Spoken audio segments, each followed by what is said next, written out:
अथ श्रीरुद्राष्टकम्।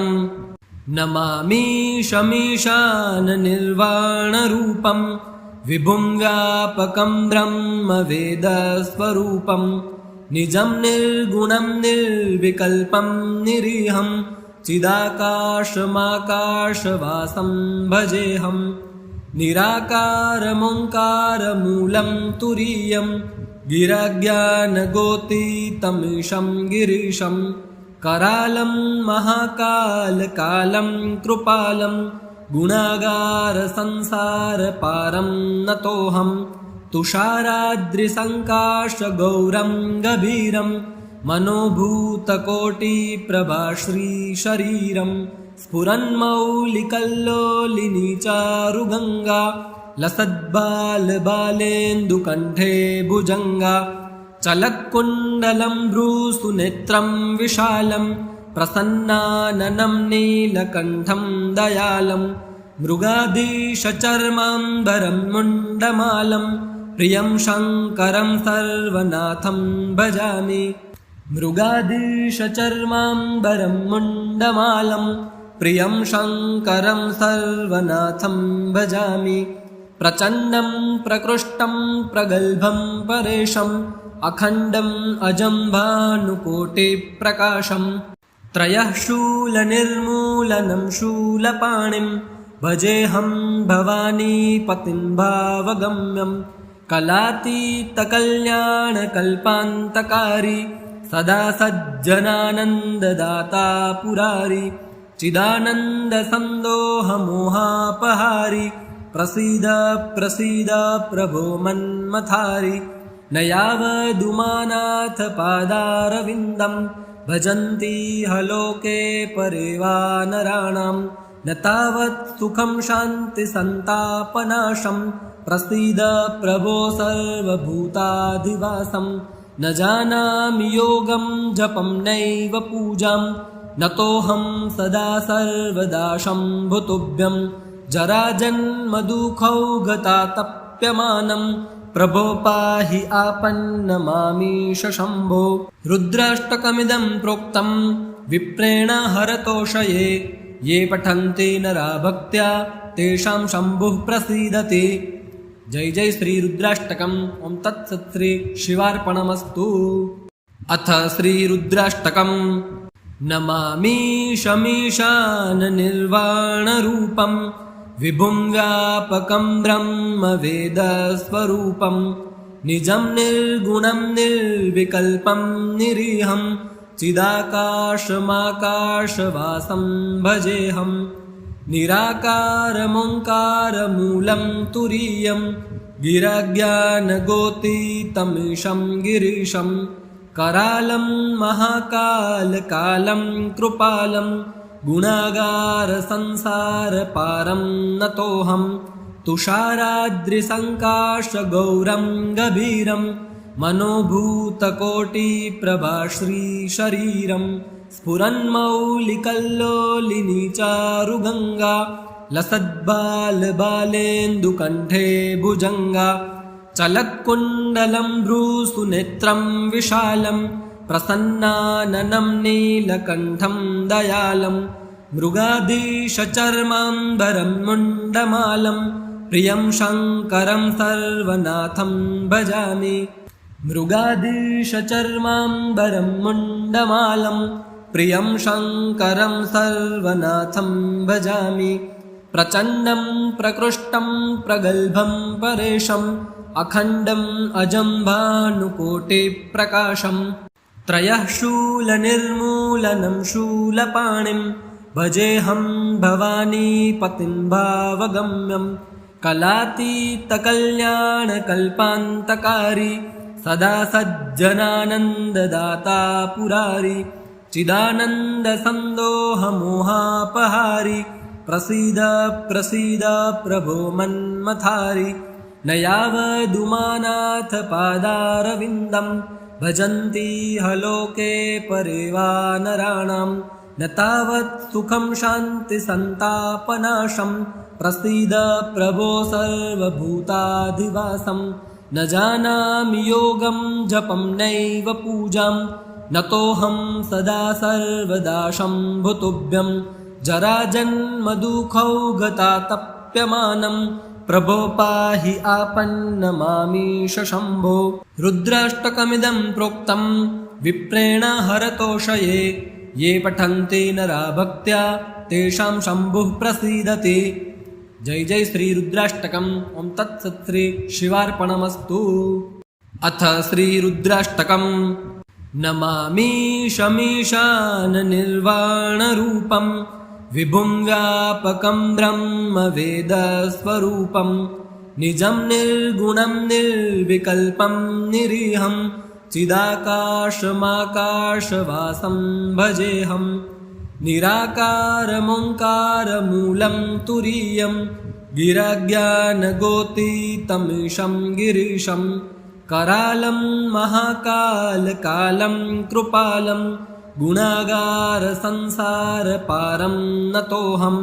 तुषाराद्रिसङ्काशगौरं गभीरं मनोभूतकोटिप्रभाश्रीशरीरं स्फुरन्मौलिकल्लोलिनी चारुगङ्गा लसद्बालबालेन्दुकण्ठे भुजङ्गा चलत्कुण्डलं भ्रूसुनेत्रं विशालं प्रसन्नाननं नीलकण्ठं दयालं मृगाधीशचर्माम्बरं मुण्डमालं प्रियं शङ्करं सर्वनाथं भजामि। मृगाधीशचर्माम्बरं मुण्डमालं प्रियं शङ्करं सर्वनाथं भजामि। प्रचण्डं प्रकृष्टं प्रगल्भं परेशम् अखण्डम् अजं भानुकोटिप्रकाशं त्रयः शूलनिर्मूलनं शूलपाणिं भजेऽहं भवानीपतिं भावगम्यं कलातीतकल्याणकल्पान्तकारी सदा सज्जनानन्ददाता पुरारी चिदानन्दसन्दोहमोहापहारी प्रसीद प्रसीद प्रभो मन्मथारी। न यावदुमानाथ पादारविन्दं भजन्ति हलोके परे वा नराणां न तावत् सुखं शान्तिसन्तापनाशं प्रसीद प्रभो सर्वभूताधिवासं। न जानामि योगं जपं नैव पूजां नतोऽहं सदा सर्वदा शम्भुतुभ्यं जराजन्मदुःखौ गतातप्यमानं प्रभो पाहि आपन्नमामीश शम्भो। रुद्राष्टकमिदं प्रोक्तं विप्रेण हरतोषये ये पठन्ति नरा भक्त्या तेषां शम्भुः प्रसीदति। जय जय श्री रुद्राष्टकम्। ओं तत्सत् श्री शिवार्पणमस्तु। अथ श्री रुद्राष्टकम्। नमामि शमीशाननिर्वाणरूपं विभुं व्यापकं ब्रह्मवेदस्वरूपं निजं निर्गुणं निर्विकल्पं निरीहं चिदाकाशमाकाशवासं भजेऽहं। निराकारमोङ्कारमूलं तुरीयं गिरज्ञानगोतीतमीशं गिरीशं करालं महाकालकालं कृपालं गुणागारसंसारपारं नतोऽहं। तुषाराद्रिसङ्काशगौरं गभीरं मनोभूतकोटिप्रभाश्रीशरीरं स्फुरन्मौलिकल्लोलिनी चारुगङ्गा लसद्बालबालेन्दुकण्ठे भुजङ्गा चलत्कुण्डलं भ्रूसुनेत्रं विशालं प्रसन्नाननं नीलकण्ठं दयालं मृगाधीशचर्माम्बरं मुण्डमालं प्रियं शङ्करं सर्वनाथं भजामि।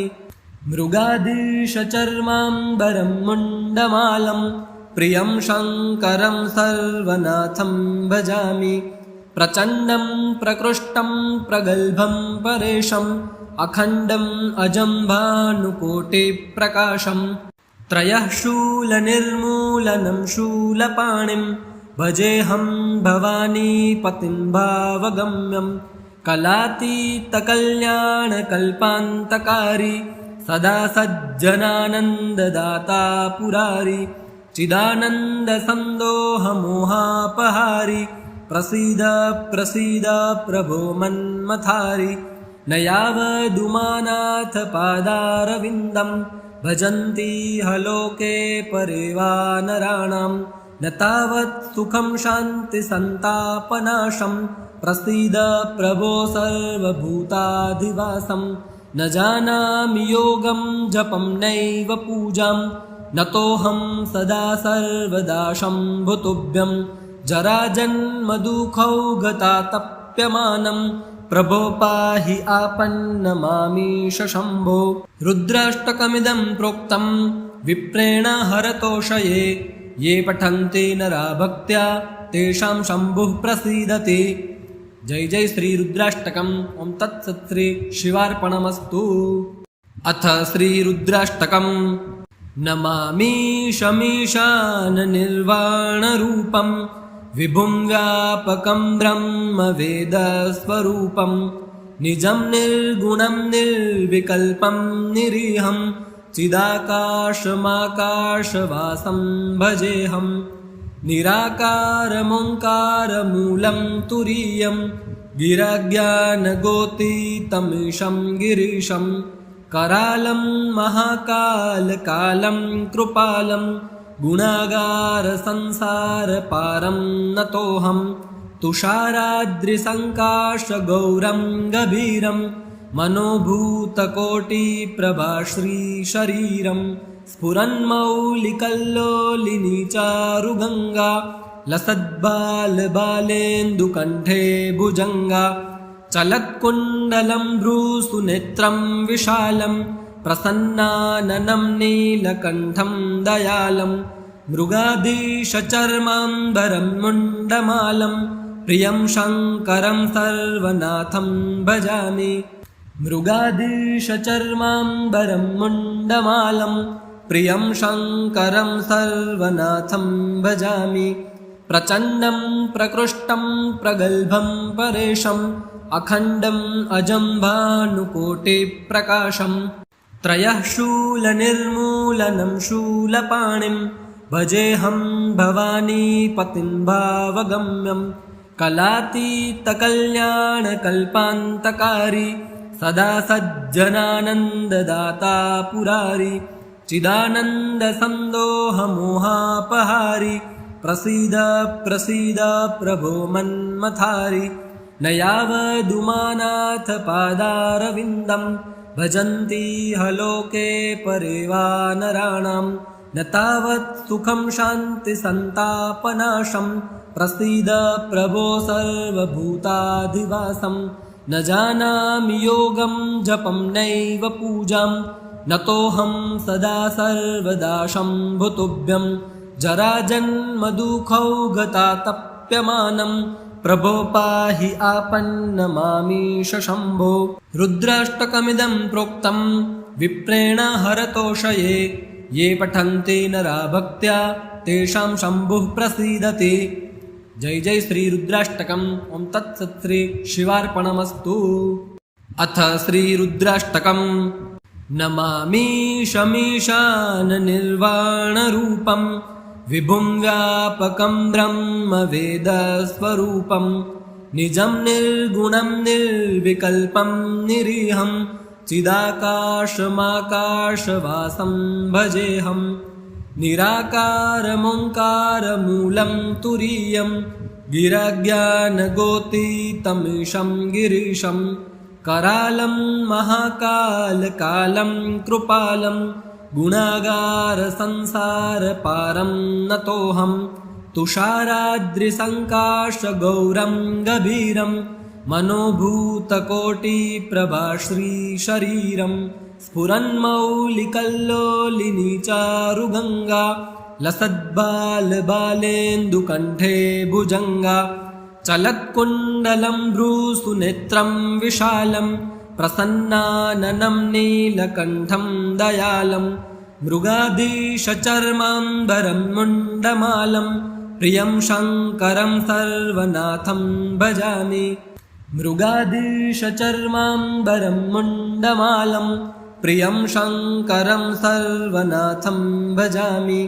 प्रचण्डं प्रकृष्टं प्रगल्भं परेशम् अखण्डम् अजं भानुकोटिप्रकाशम् त्रयः शूलनिर्मूलनं शूलपाणिं भजेऽहं भवानीपतिं भावगम्यं कलातीतकल्याणकल्पान्तकारी सदा सज्जनानन्ददाता पुरारी चिदानन्दसन्दोहमोहापहारी प्रसीद प्रसीद प्रभो मन्मथारी न यावदुमानाथ पादारविन्दं भजन्ति हलोके परे वा नराणां न तावत् सुखं शान्तिसन्तापनाशं प्रसीद प्रभो सर्वभूताधिवासं न जानामि योगं जपं नैव पूजां नतोऽहं सदा सर्वदा शम्भुतुभ्यं जराजन्मदुःखौगतातप्यमानं प्रभो पाहि आपन्नमामीश शम्भो रुद्राष्टकमिदं प्रोक्तं विप्रेण हरतोषये ये पठन्ति नरा भक्त्या तेषां शम्भुः प्रसीदति। जय जय श्री रुद्राष्टकम्। ओं तत्सत् श्री शिवार्पणमस्तु। अथ श्री रुद्राष्टकम्। नमामि शमीशाननिर्वाणरूपं विभुं व्यापकं ब्रह्मवेदस्वरूपं निजं निर्गुणं निर्विकल्पं निरीहं चिदाकाशमाकाशवासं भजेऽहं निराकारमोङ्कारमूलं तुरीयं गिरज्ञानगोतीतमीशं गिरीशं करालं महाकालकालं कृपालं गुणागारसंसारपारं नतोऽहं तुषाराद्रिसङ्काशगौरं गभीरं मनोभूतकोटिप्रभाश्रीशरीरं स्फुरन्मौलिकल्लोलिनी चारुगङ्गा लसद्बालबालेन्दुकण्ठे भुजङ्गा चलत्कुण्डलं भ्रूसुनेत्रं विशालं प्रसन्नाननं नीलकण्ठं दयालं मृगाधीशचर्माम्बरं मुण्डमालं प्रियं शङ्करं सर्वनाथं भजामि मृगाधीशचर्माम्बरं मुण्डमालं प्रियं शङ्करं सर्वनाथं भजामि प्रचण्डं प्रकृष्टं प्रगल्भं परेशम् अखण्डम् अजं भानुकोटिप्रकाशं त्रयः शूलनिर्मूलनं शूलपाणिं भजेऽहं भवानीपतिं भावगम्यं कलातीतकल्याणकल्पान्तकारी सदा सज्जनानन्ददाता पुरारी चिदानन्दसन्दोहमोहापहारी प्रसीद प्रसीद प्रभो मन्मथारी न यावदुमानाथ पादारविन्दं भजन्ति हलोके परे वा नराणां न तावत् सुखं शान्तिसन्तापनाशं प्रसीद प्रभो सर्वभूताधिवासं न जानामि योगं जपं नैव पूजां नतोऽहं सदा सर्वदा शम्भुतुभ्यं जराजन्मदुःखौगतातप्यमानं प्रभो पाहि आपन्नमामीश शम्भो रुद्राष्टकमिदं प्रोक्तं विप्रेण हरतोषये ये पठन्ति नरा भक्त्या तेषां शम्भुः प्रसीदति। जय जय श्री रुद्राष्टकम्। ओं तत्सत् श्री शिवार्पणमस्तु। अथ श्री रुद्राष्टकम्। नमामि शमीशाननिर्वाणरूपं विभुं व्यापकं ब्रह्मवेदस्वरूपं निजं निर्गुणं निर्विकल्पं निरीहं चिदाकाशमाकाशवासं भजेऽहं निराकारमोङ्कारमूलं तुरीयं गिरज्ञानगोतीतमीशं गिरीशं करालं महाकालकालं कृपालं गुणागारसंसारपारं नतोऽहं तुषाराद्रिसङ्काशगौरं गभीरं मनोभूतकोटिप्रभाश्रीशरीरं स्फुरन्मौलिकल्लोलिनी चारुगङ्गा लसद्बालबालेन्दुकण्ठे भुजङ्गा चलत्कुण्डलं भ्रूसुनेत्रं विशालं प्रसन्नाननं नीलकण्ठं दयालं मृगाधीशचर्माम्बरं मुण्डमालं प्रियं शङ्करं सर्वनाथं भजामि मृगाधीशचर्माम्बरं मुण्डमालं प्रियं शङ्करं सर्वनाथं भजामि प्रचण्डं प्रकृष्टं प्रगल्भं परेशम् अखण्डम् अजं भानुकोटिप्रकाशं त्रयः शूलनिर्मूलनं शूलपाणिं भजेऽहं भवानीपतिं भावगम्यं कलातीतकल्याणकल्पान्तकारी सदा सज्जनानन्ददाता पुरारी चिदानन्दसन्दोहमोहापहारी प्रसीद प्रसीद प्रभो मन्मथारी न यावदुमानाथ पादारविन्दं भजन्ति हलोके परे वा नराणां न तावत् सुखं शान्तिसन्तापनाशं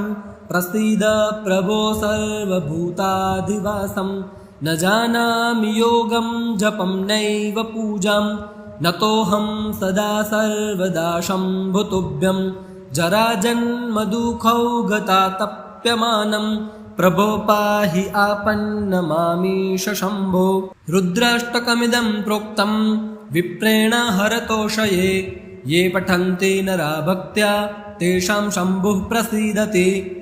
जय जय श्री रुद्राष्टकम्। ओं तत्सत् श्री शिवार्पणमस्तु।